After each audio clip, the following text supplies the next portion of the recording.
Hello, hello, and welcome back to Break the Clutter Cycle, a candid conversation about why the clutter keeps coming back no matter how much you organize, clean, and tidy. This is a limited time podcast series dedicated to helping you break out of that repetitive pattern of organizing, cleaning, and decluttering, only to have the clutter and the mess keep coming back. The clutter cycle is driven by quick fixes that don't really get to the deeper issues like mindset or your lifestyle or your habits. But once you're able to break out of this cycle, you can be in your clutter-free era and have the most vibrant, spacious decade of your life. My name is Nicole from the Maximizing Mama. I'm a decluttering coach, a mom of four, and a part-time bartender who has cleared away my own clutter and is now living a clutter-free life that gives me the time and the space and the mental clarity and the peace of mind to be able to help you do the same thing while still having free nights and weekends to make memories with my kids. My goal is to help you break out of the clutter cycle so you can be in your clutter-free era once and for all. Today, we're diving into the very first phase of the clutter cycle, which is when you're aware that you have too much clutter and you know that you need to take action, but you're looking around your house at all this stuff and you're wondering where the hell you're gonna start. I call this phase paralysis mindset. For most people, this happens when the sheer volume of stuff and material items in your home is so overwhelming that you literally cannot discern where to start. Overwhelm is definitely one of the major players when it comes to the clutter cycle. But overwhelm is technically a feeling, which means it comes from somewhere. Our feelings don't just appear out of nowhere. You don't just feel overwhelmed out of nowhere. There's something that's causing you to feel overwhelmed. Now, many, many years ago, I, like many of my clients and students, thought that overwhelm was the culprit. I thought that I could not make progress in my home because I was overwhelmed.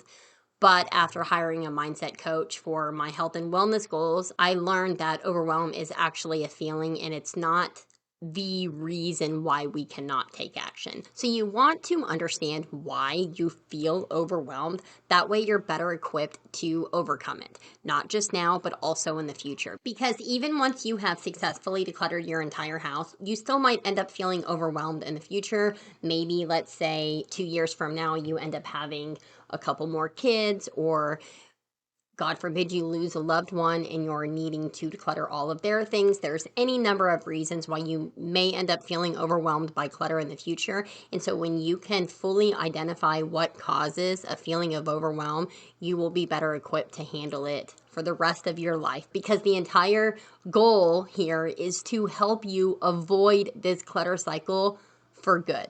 So let's dive into why you might be feeling overwhelmed by the clutter and why that can lead to a paralysis mindset where you struggle to clear away the clutter, where you struggle to declutter your house even though you know you need to and you really, really want to.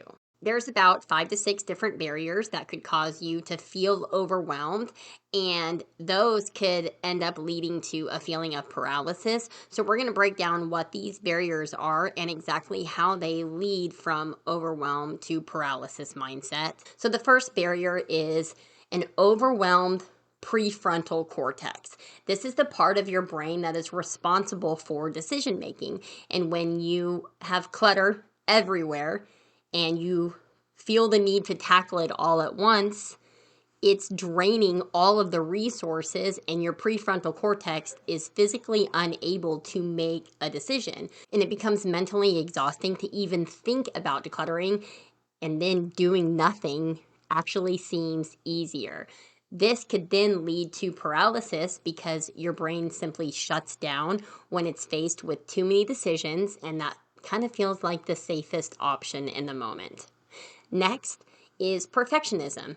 And this is, we all know it's the mindset of wanting everything to be perfect. I can totally relate here. I have recently, in the last few years, learned that I'm a perfectionist. And it's been really eye-opening for me because I don't necessarily want things to be like perfect, but I just want them to be good quality.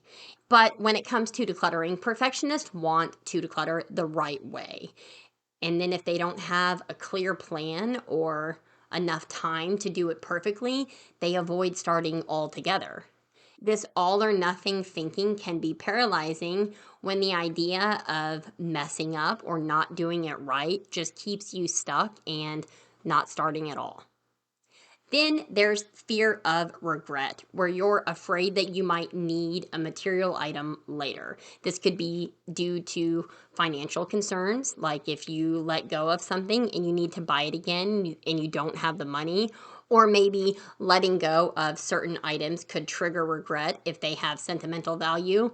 What it really comes down to is this fear of regret keeps you stuck in indecision where you're holding on to things just in case and really not taking any action at all. So, again, you just end up back in that paralysis mindset. Now, another barrier is a lack of time. If you're juggling work, family, or any other responsibilities that come up in our day-to-day lives, it can feel like there is barely enough time to get the dishes done, let alone declutter your entire house. And the idea of dedicating hours to sort through all the clutter in your home, it can feel impossible.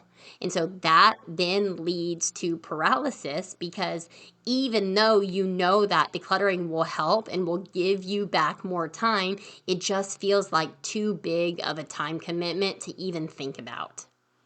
Another common barrier is having a lack of goals or a lack of know-how, because when you don't have a clear vision for what a clutter-free home can look like, or you don't have specific goals to declutter your house, or you don't have a specific method to make it happen, it's hard to know what to do or where to start or what success even looks like. And then that uncertainty creates indecision and keeps you from moving forward because you don't have any sense of direction. You end up feeling lost, and then you're basically putting it off for another day, and then the cycle just continues. So all of these factors, mental overwhelm, perfectionism, fear of regret, time constraint, unclear goals, and a lack of strategy, they build up and lead to what I call the paralysis mindset, where you feel completely stuck and unable to get started with decluttering because it feels too overwhelming or complicated.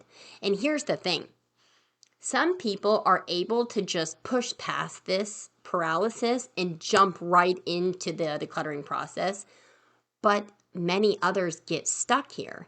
When this happens, you end up procrastinating and not taking action at all because it just feels too hard.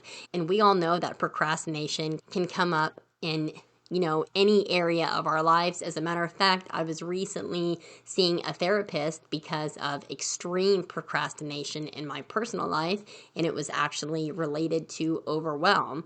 If you're not aware, this has literally been the hardest year of my life with a house fire and an ulcer on my foot and blocked arteries in my legs. My dog bit another dog and I had to go to court for it and I had to put him down, and it's just been a really hard year. And so when all of these things were, building up and kind of coming to a head, I was physically overwhelmed with so many decisions that I was unable to take action on any of them at all. So I got in to see a therapist because I was thinking that I needed better coping skills to help me through a really stressful time in my life. And that's when the therapist took one look at me and was like, ma'am, you're overwhelmed, you're depressed. You don't need better coping skills. The fact that you're in here seeing a therapist in the first place means that you have really good coping skills and you know what you need to do, but you're unable to do it. And here's the thing, on a daily basis, I was able to force myself to do the things that I needed to do. But the problem was that I was starting back over from zero again the very next day. And that's why I found myself in his office, because I was like, something is really wrong here. If every single morning I was like dragging through the mud trying to force myself to make a phone call or do anything that was on my very long to-do list, it's because my mind was physically overwhelmed and I procrastinated for so long that I felt embarrassed about it, and then I was too ashamed to even make the phone calls and admit that I hadn't called somebody back for 2 weeks on end. So all of this to say, if you end up procrastinating about the clutter in your house, you end up beating yourself up for it. You feel ashamed, you feel embarrassed, and then you don't ever take any action because it just sometimes feels better to ignore it. And then that creates a cycle that's really hard to break. Now, many people typically can get past these barriers and jump right into decluttering their home. But many others get stuck in this phase, in this overwhelm, paralysis, procrastination phase, where they want to take action, but one of these roadblocks is getting in the way and preventing them from being able to move forward. So let's talk about why this happens. When the amount of clutter in your home feels overwhelming, your brain perceives the task as way too big to handle, and that causes you to avoid it because it just seems easier to ignore the problem instead of tackling it. And then the clutter just stays there, and you end up feeling anxious and frustrated. And the longer you put it off, the more overwhelming it feels, and the more stressed you end up feeling, and the cycle continues. But then, if you have perfectionism, that can trigger an all or nothing mindset, where if you don't have the time or the energy to do the job perfectly to declutter your house the way that you want to, you end up avoiding starting altogether. And that causes more stress because the constant pressure of needing to meet unrealistic standards creates stress and guilt. And then the mental load of needing everything to be perfect just weighs heavily on you and adds to the stress that you already feel because your house is cluttered. Now, if you have a fear of regret where you're afraid to let something go, you end up not decluttering at all, not making any decisions related to the items in your home. So you hold on to items just in case. And then that indecisiveness creates mental clutter, and you have this feeling of being stuck or being trapped by your possessions. And then you feel stressed, and the clutter cycle continues. Now, if you're short on time or a lack of time is what's holding you back, that can lead to procrastination because you end up telling yourself that you will declutter your house in 6 months when you have more time, but more time never comes. So you're procrastinating without even realizing it. You're putting the clutter off because you believe that you don't have enough time, but essentially you're just procrastinating and you're not fully aware of it. So then what happens? The clutter keeps piling up and your home is disorganized and stressful, which adds to your mental load, making your daily tasks even more stressful and even more time consuming. And then if you have unclear goals related to decluttering your home, of course that will lead to procrastination because you end up not starting at all since you don't know what the finish line is going to look like. And then finally, a lack of a particular strategy to declutter your home can lead to procrastination because you end up trying all these different things, but the clutter just keeps coming back, which makes you feel like your efforts were wasted. So each of these roadblocks can lead to procrastination, which we know just keeps the clutter in your home because you end up taking no action at all. But you don't stay in this phase for long, this paralysis mindset where you're stuck in overwhelm and indecision. You don't stay here forever. The truth is, you want to get rid of the clutter. You want to get it under control. You want to have a peaceful home. So you'll end up doing something to take action. And that is actually what phase 2 of the clutter cycle is, when you're ready to take action. So phase 1 is what happens when you first become aware that your home is cluttered and you first realize that you need to clear the clutter away and get it under control, but you just feel overwhelmed by the sheer volume of stuff. That's phase 1.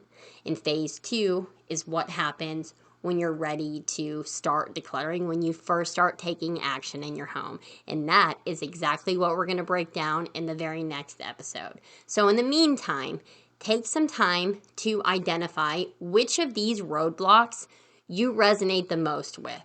If you feel literally overwhelmed from too many decisions, if you struggle more with perfectionism, or if you feel like you have a fear of regret, or if lack of time is something that's holding you back, or maybe it's unclear goals or a lack of know-how. Because remember, the more awareness that you have around why you personally are stuck in this clutter cycle, the easier it will be for you to break from it.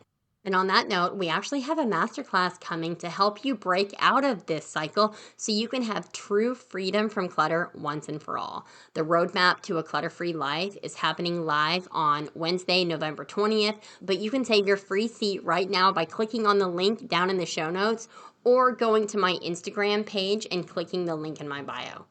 Okay, my friend, that's all that I have for you today. I will see you soon for our next episode, phase 2 of the clutter cycle, which is when you're getting organized as a quick fix. I'll talk to you soon. Bye.